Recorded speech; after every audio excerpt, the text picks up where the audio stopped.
যমুনার সামনে অবস্থান নিয়ে জুলাই আন্দোলনে আহতদের বিক্ষোভ, ফ্যাসিবাদের দোসর আমলারা আহতদের চিকিৎসায় ব্যাঘাত ঘটাচ্ছে, অভিযোগ হাসনাত আব্দুল্লাহ। তিতুমির কলেজকে বিশ্ববিদ্যালয় করার দাবি অযৌক্তিক বললেন শিক্ষা উপদেষ্টা। বক্তব্য প্রত্যাখ্যান করে আন্দোলনে অনড় শিক্ষার্থীরা, কর্মসূচি ঘোষণা। সংস্কারের আলাপ দীর্ঘ হলে সংকট বাড়বে বলেছেন তারেক রহমান। প্রেয়ার ব্রেকফাস্টে যোগ দিতে যুক্তরাষ্ট্রে গেলেন ফখরুল খসরু, লন্ডন থেকে যাবেন জাইমা। দেখছিলেন ক্রাউন সিমেন্ট সংবাদ শিরোনাম, এবার বিস্তারিত। অন্তর্বর্তীকালীন সরকারের প্রধান উপদেষ্টা ডক্টর মোহাম্মদ ইউনূসের সরকারি বাসভবনের সামনে অবস্থান নিয়ে বিক্ষোভ করেছেন জুলাই গণ অভ্যুত্থানের আহতরা। রাষ্ট্রীয় স্বীকৃতি, পুনর্বাসন ও উন্নত চিকিৎসার দাবিতে তারা আন্দোলন করছেন। গতকাল দিনভর শ্যামলীতে মিরপুর রোডে ব্যারিকেড দিয়ে তারা অবস্থান নেন। সন্ধ্যায় নিজেদের দাবি জানাতে প্রধান উপদেষ্টা সরকারি বাসভবন যমুনার উদ্দেশ্যে যাত্রা করেন। শাহবাগ হয়ে রাজধানীর হোটেল ইন্টারকন্টিনেন্টালের সামনে গেলে ব্যারিকেড দিয়ে তাদের বাধা দেয় আইনশৃঙ্খলা বাহিনী। সেখানে রাস্তায় বসে পড়ে অবস্থান কর্মসূচি চালিয়ে যাওয়ার পর রাতে সেখান থেকে যমুনার সামনে অবস্থান নেন আহতরা। পরে বৈষম্য বিরোধী আন্দোলনের সমন্বয়ক হাসনাত আব্দুল্লাহ বলেন, আমলাদের ভেতর এখনও ফ্যাসিবাদের দোসররা রয়ে গেছেন, তারাই আহতদের চিকিৎসায় বিঘ্ন ঘটাচ্ছেন। আহতদের সুচিকিৎসা নিশ্চিতের আশ্বাস দেন তিনি। এদিকে জুলাই আন্দোলনে আহত শিক্ষার্থীরা একটি দাবিতে গতরাতে ঢাকা চট্টগ্রাম মহাসড়ক অবরোধ করে বিক্ষোভ করেছেন। রবিবার রাতে মহাসড়কের ফেনী ফ্লাইওভারের দক্ষিণ পাশে অবস্থান নেন তারা। এ সময় সড়কের ঢাকা চট্টগ্রামমুখী লেনে 2 কিলোমিটার দীর্ঘ যানজটের সৃষ্টি হয়। আন্দোলনকারীরা মহাসড়ক অবরোধ করে নানা ধরনের স্লোগান দেন। 1 ঘণ্টার সড়ক অবরোধের পর আইনশৃঙ্খলা বাহিনীর সদস্যরা ঘটনাস্থলে গিয়ে আহতদের সঙ্গে আলোচনা করলে তারা সড়ক থেকে সরে দাঁড়ান। এরপর মহাসড়কে যান চলাচল স্বাভাবিক হয়। গণ আন্দোলনে আহতরা বলেন, গণ অভ্যুত্থানের এতদিন পরেও উন্নত চিকিৎসার অভাবে জুলাই যোদ্ধারা শহীদ হচ্ছেন। তারা সরকারের পক্ষ থেকে স্বীকৃতি চান। দাবি আদায় না হলে মহাসড়কের পাশাপাশি রেলপথও অবরোধ করা হবে বলে জানান তারা। অন্যদিকে আগামী সপ্তাহে গঠন হবে জুলাই গণ অভ্যুত্থান অধিদপ্তর। এর আওতায় আহতরা আজীবন বিনামূল্যে চিকিৎসা সেবা পাবেন আর নিহতের পরিবার পাবে ভাতা। গতকাল সচিবালয়ে এক বৈঠক শেষে এ তথ্য জানান দুর্যোগ ব্যবস্থাপনা ও মুক্তিযুদ্ধ বিষয়ক উপদেষ্টা ফারুক ই আজম। জানান, জুলাই গণ অভ্যুত্থান অধিদপ্তর বিষয়ক নীতিমালার খসড়াও চূড়ান্ত হয়েছে। রিপোর্ট রিশান নাসরুল্লাহ। জুলাই অভ্যুত্থানে আহত শিক্ষার্থী ও বিভিন্ন পেশার নাগরিকদের সঠিক চিকিৎসা নিশ্চিত হচ্ছে না, অন্তর্বর্তী সরকারের বিরুদ্ধে এমন অভিযোগ বৈষম্য বিরোধী আন্দোলনের শিক্ষার্থীদের। এরই মধ্যে চিকিৎসা ও পুনর্বাসন নিশ্চিতের দাবিতে বেশ কয়েকবার রাজপথেও অবস্থান নিয়েছে আন্দোলনে আহতরা। এমন পরিস্থিতিতে রবিবার সচিবালয়ে জুলাই গণ অভ্যুত্থান অধিদপ্তর গঠন ও নীতিমালার খসড়া নিয়ে আলোচনা করেন সরকারের 7 উপদেষ্টা। পরে মুক্তিযুদ্ধ বিষয়ক উপদেষ্টা জানান, আহতদের পুনর্বাসন ও নিহতদের ভাতার বিষয়টি নিশ্চিত করবে অধিদপ্তর হচ্ছে এবং সেটা অতি দ্রুততম সময়ে হচ্ছে। এই সপ্তাহের মধ্যে অধিদপ্তরের কাজ সম্পন্ন হওয়ার সম্ভাবনা প্রবল এবং সেই নিরিখে আমরা একটা নীতিমালা করছি। ওই নীতিমালার অধীনে তাদের পুনর্বাসন এবং যত রকমের ভাতা, এককালীন তাদের সঞ্চয়পত্র আমরা তাদেরকে দিচ্ছি। 10 লক্ষ টাকা করে সঞ্চয়পত্র শহীদদের পরিবারকে দেয়া হবে। সেই এবং আহত যারা হয়েছেন তাদেরকে যারা ক্যাটাগরি অনুযায়ী 3 লক্ষ, 2 লক্ষ, 1 লক্ষ, 1,50,000 এরকম করে তাদেরকে এই অর্থ বছরে দেওয়া হবে এবং তাদেরকে সারা জীবনের জন্য চিকিৎসা এবং অন্যান্য ভাতাদি দেওয়ার কথা সরকারের বিবেচনাধীন আছে। এ সময় উপদেষ্টারা বলেন, অধিদপ্তরের অধীনে নীতিমালার খসড়া চূড়ান্ত। বলেন, এই নীতিমালার আলোকেই অধিদপ্তরের কার্যক্রম পরিচালিত হবে। স্থায়ীভাবে যেন তাদের পুনর্বাসন কর্মসূচিগুলো সরকার যেন অ্যাড্রেস করে, এটা যেন নিয়মিতভাবে তারা এর ফলভোগী হয়, সুফলভোগী হয়। সেটা চিকিৎসা ক্ষেত্রে বলুন, সেটা যারা শহীদ হয়েছে তাদের বিষয়ে বলুন। জুলাই অভ্যুত্থানে যেসব যারা ত্যাগ করেছেন সেই সমস্ত ত্যাগের বিষয়টা আমরা সমুজ্জ্বল রেখে বাদ বাকি পুনর্বাসন কর্মসূচিগুলো সম্পন্ন করতে চাচ্ছি। ইতিমধ্যেই তাদের গেজেট হয়ে গেছে এবং সেখানে আহতদেরও গেজেট হয়ে যাবে এবং গেজেট হওয়ার পরে বিধিবদ্ধভাবে তারা সমস্ত সুবিধাদের আওতায় আসবেন। এটা এই সরকার থাকুক কিংবা এর পরবর্তী সরকার যাক, এটা ধারাবাহিকভাবে হতে হবে। একটা অস্থিরতা সৃষ্টি হয়েছে কোনো না কোনোভাবে তাদের মধ্যে, সেটা আশা করছি কেটে যাবে। আমরা তাদের সাথে যোগাযোগ রক্ষা করার চেষ্টা করছি। বৈঠকে জানানো হয় এরই মধ্যে বিশেষ তহবিল হিসেবে 232 কোটি টাকা বরাদ্দ দিয়েছে অন্তর্বর্তী সরকার। বিশেষ বরাদ্দ পেয়েছি। ঋষান নাসরুল্লাহ, বাংলা ভিশন, ঢাকা। শিক্ষা উপদেষ্টা ডক্টর ওয়াহিদ উদ্দিন মাহমুদ বলেন, তিতুমির কলেজের শিক্ষার্থীদের আলাদা করে বিশ্ববিদ্যালয়ের দাবি অযৌক্তিক। দাবির মুখে আর কোনো অযৌক্তিক সিদ্ধান্ত না নেওয়ার কথা জানিয়েছেন তিনি। শেরেবাংলা নগরে গতকাল একনেক পরবর্তী ব্রিফিংয়ে তিনি বলেন, দাবি আদায়ে জনদুর্ভোগ সৃষ্টি করা যাবে না। দেশের মোট সরকারি বিশ্ববিদ্যালয়ের অর্ধেক সংখ্যকই হয়েছে গত 7 বছরে, যা বিশ্বে এক অনন্য রেকর্ড। রিপোর্ট সৈয়দ আব্দুল মুহিতের। ঢাকা বিশ্ববিদ্যালয় থেকে বেরিয়ে আলাদা করে বিশ্ববিদ্যালয়ের দাবিতে আন্দোলন করে তিতুমির কলেজ সহ ঢাকার ঐতিহ্যবাহী 7 কলেজ। পরিস্থিতি ভিন্ন দিকে মন নিলে শিক্ষার্থীদের দাবির প্রতি ইতিবাচক মনোভাব দেখায় অন্তর্বর্তী সরকার। এমন সময়ে 7 কলেজ থেকে বেরিয়ে আলাদা করে বিশ্ববিদ্যালয়ের দাবিতে আন্দোলন শুরু করে তিতুমির কলেজ। তাদের আন্দোলনে ভোগান্তিতে পড়েছে রাজধানীবাসী। রবিবার একনেক পরবর্তী ব্রিফিংয়ে শিক্ষা উপদেষ্টা ডক্টর ওয়াহিদ উদ্দিন মাহমুদ জানান, তিতুমির কলেজ শিক্ষার্থীদের দাবি অযৌক্তিক। সময় বেঁধে দিয়ে একটা কলেজের ছাত্ররা হঠাৎ করে একটা কলেজকে হঠাৎ করে সময় সীমার মধ্যে বিশ্ববিদ্যালয় ঘোষণা করা, এটা কোনো যৌক্তিক দাবি না। এবং আমরা এখন থেকে আর এই ধরনের সময় বেঁধে দেওয়া দাবির মুখে এমন সিদ্ধান্ত নেব না যেটা শুধু আমাদের সময়ের না, এটা পরবর্তী অনেক সময়ের ভবিষ্যতে বহুদিনের জন্য এটা একটা অযৌক্তিক সিদ্ধান্ত করলে সেটা বহুদিনের জন্য একটা বোঝা হয়ে থাকবে। সাধারণ শিক্ষার্থীদের ক্লাসের সুযোগ করে দেওয়ার পাশাপাশি জনদুর্ভোগ যেন না হয় সেই বিষয়টি বিবেচনায় নিয়ে কর্মসূচি দেওয়ার কথা বলেছেন শিক্ষা উপদেষ্টা। তিতুমির কলেজেরও সাধারণ শিক্ষার্থীদের যাতে শিক্ষাক্রমে অসুবিধা না হয়, তারা ক্লাস করতে চায়, আমার কাছে অনেকে বলেছে, লিখেছেও, এবং জনদুর্ভোগ যাতে না হয়, কর্মসূচি যদি দিতেই হয় সেরকম কর্মসূচি দিতে থাকুক। বিশেষ বিবেচনায় যদি বাংলাদেশের কোনো কলেজকে আমি বিশেষ বিবেচনায় নেব, সেটা নেব রাজশাহী কলেজ। কারণ রাজশাহী কলেজ হলো বাংলাদেশের সবচেয়ে ঐতিহ্যবাহী কলেজ এবং সবচেয়ে পুরাতন কলেজ। শিক্ষা উপদেষ্টা জানান, সরকারি বিশ্ববিদ্যালয়ের অর্ধেক সংখ্যকই হয়েছে গেল সরকারের শেষ 7 বছরে, কিন্তু বিশ্ববিদ্যালয়ের সুবিধা না থাকায় অনেকগুলোর বরাদ্দ স্থগিত রাখার কথাও জানান তিনি। সৈয়দ আব্দুল মুহিত, বাংলা ভিশন, ঢাকা। এদিকে তিতুমির কলেজকে আলাদা বিশ্ববিদ্যালয় করার দাবিকে অযৌক্তিক উল্লেখ করে শিক্ষা উপদেষ্টা দেয়া বক্তব্য প্রত্যাখ্যান করেছেন কলেজটির আন্দোলনরত শিক্ষার্থীরা। দাবি আদায়ে অনড় তারা।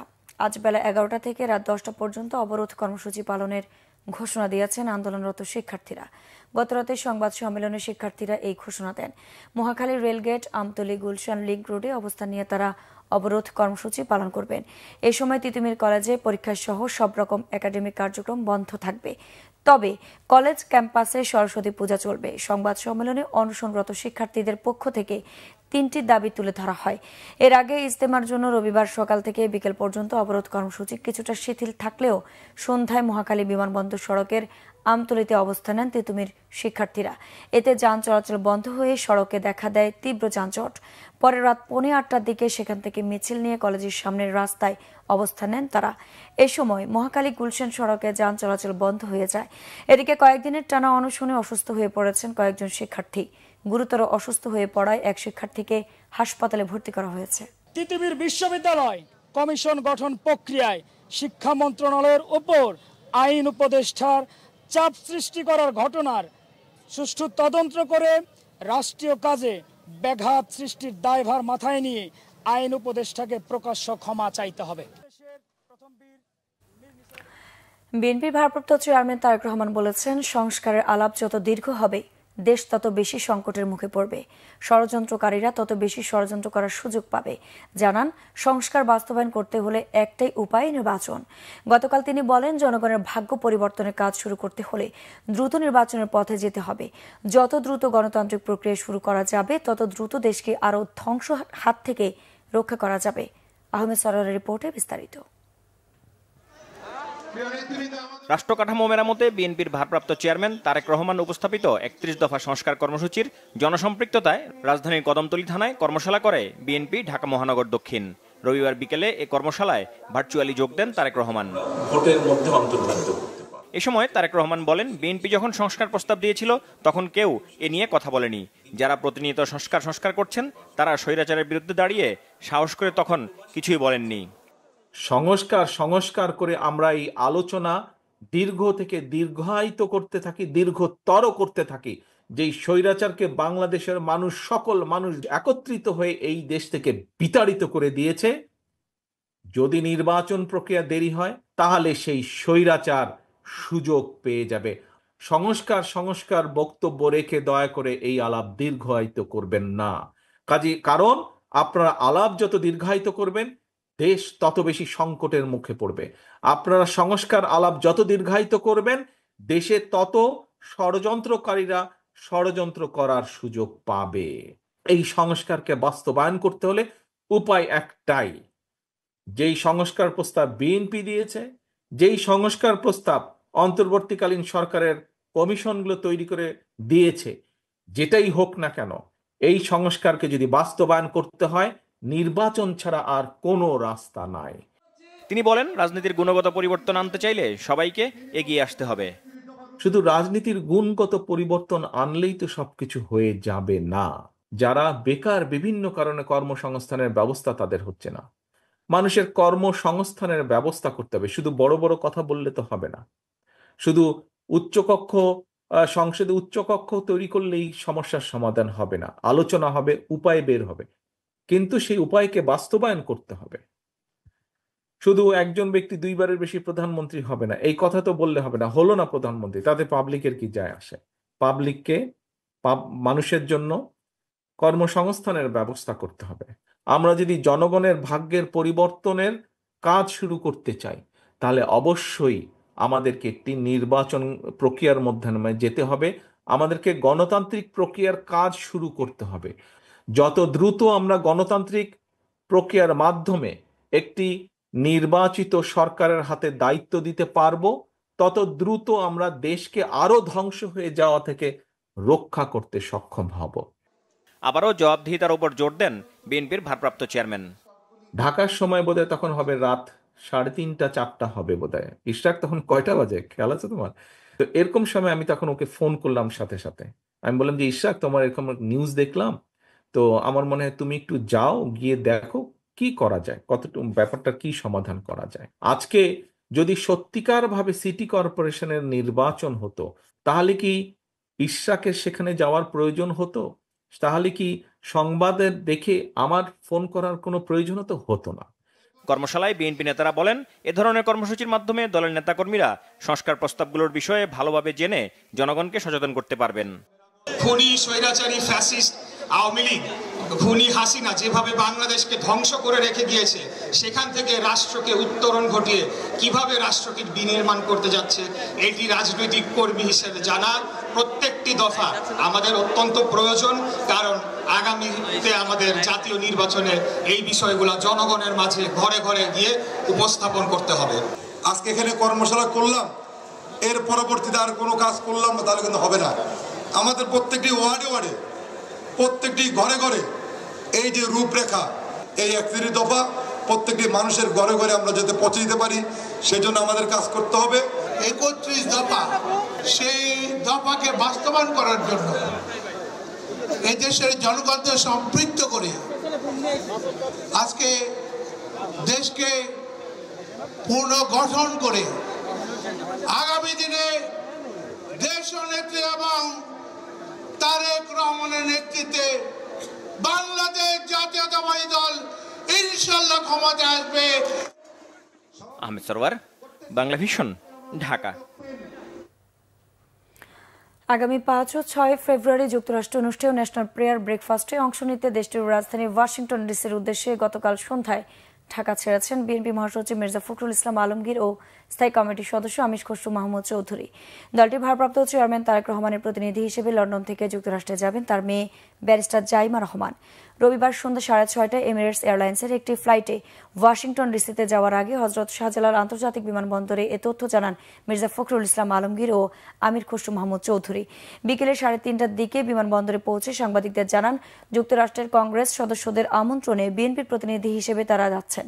সেখানে সাইড লাইনে কিছু বিষয়ে আলোচনা হবে বলেও জানান জানান মির্জা ফখরুল ইসলাম আলমগীর। চিকিৎসার জন্য লন্ডনে অবস্থানরত মা বেগম খালেদা জিয়ার সঙ্গে থাকার কারণে বিএনপির ভারপ্রাপ্ত চেয়ারম্যান তারেক রহমান ওয়াশিংটনে যেতে না পারায় তার পক্ষে প্রতিনিধিত্ব করবেন তার মেয়ে ব্যারিস্টার জাইমা রহমান।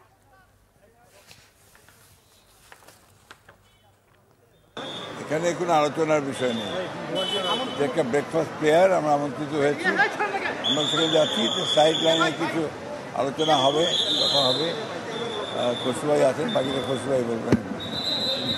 না, এটা তো ব্রেকফাস্ট প্রেয়ার, এটা হচ্ছে আমেরিকার একটা রিচুয়াল, এটা ইয়ারলি একবার হয়। জাইমা রহমান লন্ডন থেকে জয়েন করবেন।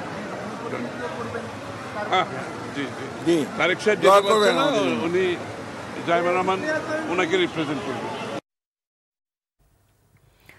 মংলা বন্দরকে এই অঞ্চলের বাণিজ্যিক হাব বানাতে প্রায় $350 মিলিয়ন একটি প্রকল্প অনুমোদন দিয়েছে জাতীয় অর্থনৈতিক পরিষদের নির্বাহী কমিটি। এই বন্দরের উন্নয়নে কিছু অবকাঠামো সহ কন্টেইনার সুবিধা বাড়ানোর প্রয়োজন হবে।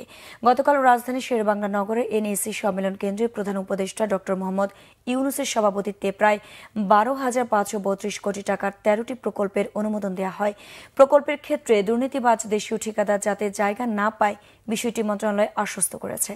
এলএনজি নির্ভরতা কমিয়ে নিজস্ব গ্যাস উত্তোলনের উপর জোর দেওয়া হয় একনেক সভায়। এজন্য বাপেক্সকে শক্তিশালী করতে প্রয়োজনে দেশি বিদেশি প্রতিষ্ঠানের সহযোগিতা নেওয়া হবে। পরিকল্পনা উপদেষ্টা জানান, আগামী সপ্তাহে বাজেট নিয়ে পর্যালোচনা করা হবে। এক্ষেত্রে রাজস্ব সংগ্রহ বাড়ানোর উপর জোর দেন তিনি। জানান, ডিসেম্বর পর্যন্ত এডিপি বাস্তবায়নের হার 18%। জাতিসংঘের এলডিসি থেকে বেরোতে সময় বাড়ানোর আপিলের বিষয়ে এখনও সিদ্ধান্ত হয়নি বলেও জানান পরিকল্পনা উপদেষ্টা।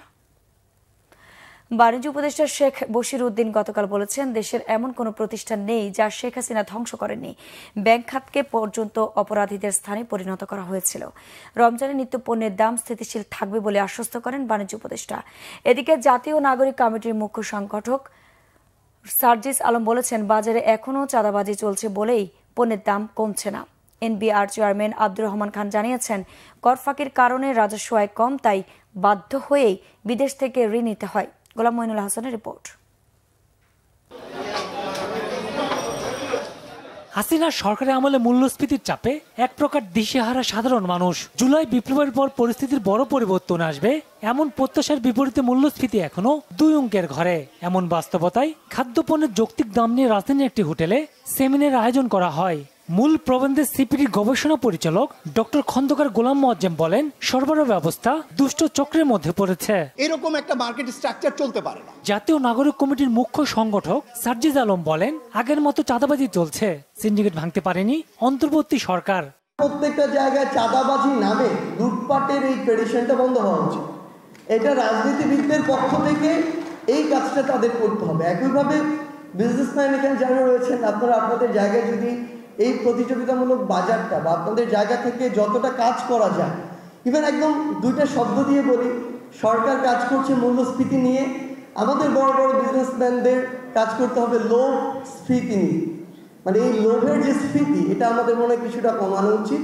গত সরকারের সময় এরকম হয়েছিল যেটা কোনো জবাবদিহি নাই, কোনো রকম স্বচ্ছতা নাই, এবং তার কোনো কারোর কাছেই কোনো ধরনের চাঁদাবাজি বাড়তে থাকে যদি, তারপরে তার কোনো নিয়ন্ত্রণ নেই, অনিয়ন্ত্রিত অনির্দিষ্টভাবে সব কিছু বেড়ে যাচ্ছে, লুটপাট এবং চাঁদাবাজি।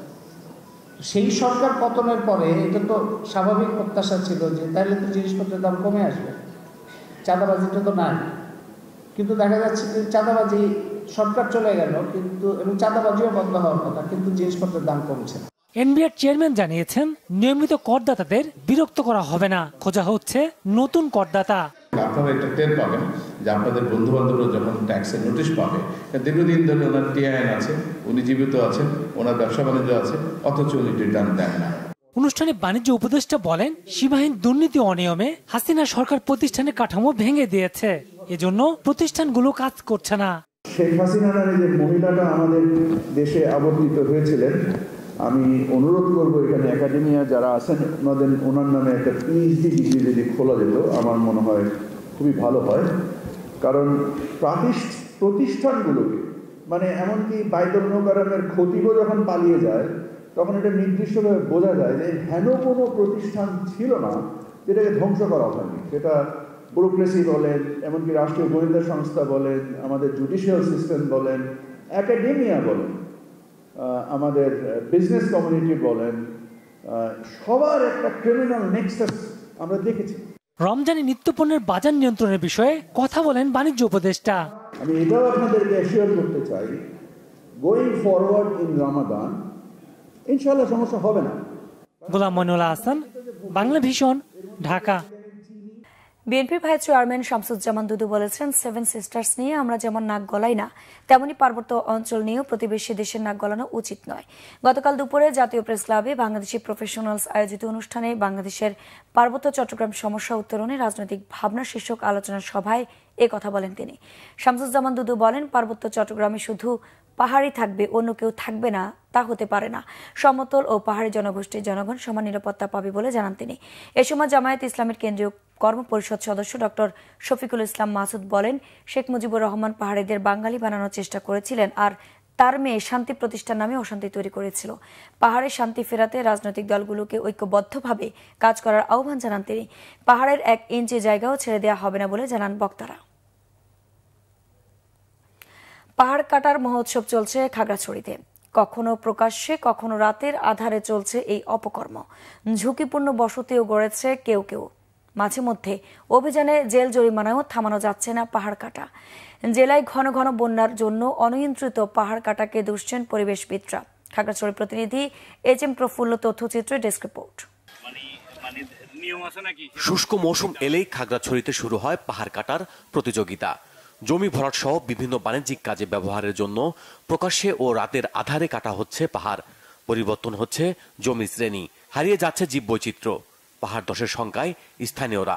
এই শুষ্ক মৌসুমের সময় যখন সবকিছু শুকিয়ে চলে যায়, তখন পাহাড় পার্বত্য চট্টগ্রাম অঞ্চলে কিছু কিছু মানুষ সরকারের আইন তোয়াক্কা না করে তারা বিভিন্ন পাহাড় কেটে একদম শ্রেণী পরিবর্তন করে ফেলে। রাত্রে প্রশাসনকে ফাঁকি দিয়ে রাত্রে মাটি কেটে নেওয়া যায়। পাহাড় কাটার কারণে আগামী দিনে যে বর্ষা মৌসুমে এই অনিবার্যভাবে পাহাড় ধসের মাত্রা বাড়বে এবং এতে করে এই পাহাড়ের পাদদেশে যেসব বসতি গড়ে উঠেছে সেগুলি এক বড় ধরনের ঝুঁকির মুখে পড়বে। পাহাড় কাটা বন্ধে কাজ করছে প্রশাসন ও পরিবেশ অধিদপ্তর। আমরা সরেজমিনে গিয়ে একজনকে ইতিমধ্যে 1,50,000 টাকা জরিমানা করা হয়েছে। এছাড়া পরিবেশ বিভাগ কর্তৃক পরিদর্শন করা হয়েছে এবং কয়েকজনের বিরুদ্ধে পরিবেশ আইনের আওতায় নিয়মিত মামলা কার্যক্রম চলমান রয়েছে এবং এই অভিযান কার্যক্রম অব্যাহত থাকবে। পাহাড় কাটার অভিযোগের বিরুদ্ধে পরিদর্শন করেছে, নিয়মিত মামলা দায়ের করেছে এবং একজনের জেলও হয়েছে ইতিমধ্যে। এরপরেও আমরা পাহাড় কাটার ব্যাপারে অনেকগুলো ইনফরমেশন দিয়েছি। ইউনো মহোদয়রা আমরা অনেকগুলো ইনফরমেশন দিয়েছেন, আমরা সবগুলোই পরিদর্শন করেছি। একটাতে মোবাইল কোর্ট হয়েছে। দ্রুত পদক্ষেপ নেওয়া না হলে পরিবেশ বিপর্যয়ে রয়েছে বলছেন পরিবেশবিদরা। প্রশাসনকে খুবই সচেষ্ট হওয়া দরকার, এই যে নতুন পদ্ধতি ব্যবহার করা দরকার এবং যদি এটা না করি আমরা যেমন পাহাড় হারাবো তেমনি জীববৈচিত্র্য হারাবো এবং আমাদের যে বৈশ্বিক যে আবহাওয়ার যে দিন দিন গরম হচ্ছে সেটা আরো বাড়তে থাকবে। স্থানীয়দের অভিযোগ, চলতি মৌসুমে খাগড়াছড়িতে অন্তত 1000 পাহাড় কেটে সাবার করা হয়েছে। দ্রুত পাহাড় কাটা বন্ধের সমাধান চান স্থানীয়রা। Bangla vision news desk. সংবাদ শেষ করব ক্রাউন সিমেন্ট শিরোনামগুলো আরেকবার জানিয়ে। যমুনার সামনে অবস্থান নিয়ে জুলাই আন্দোলনে আহতদের বিক্ষোভ। ফ্যাসিবাদের দোসররা আমলারা আহতদের চিকিৎসায় ব্যাঘাত ঘটাচ্ছে, অভিযোগ হাসনাত আব্দুল্লাহ। তিতুমির কলেজকে বিশ্ববিদ্যালয় করার দাবি অযৌক্তিক বললেন শিক্ষা উপদেষ্টা। বক্তব্য প্রত্যাখ্যান করে আন্দোলনে অরশ শিক্ষার্থীরা কর্মসূচি ঘোষণা।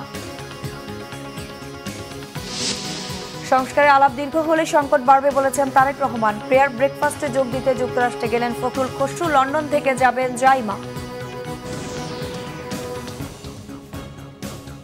দর্শকের ছিল এখনকার মতো। পর সংবাদ সকাল 10টায়। এর আগে 9টায় রয়েছে নিউজ টপ 10 দেখার আমন্ত্রণ রইল।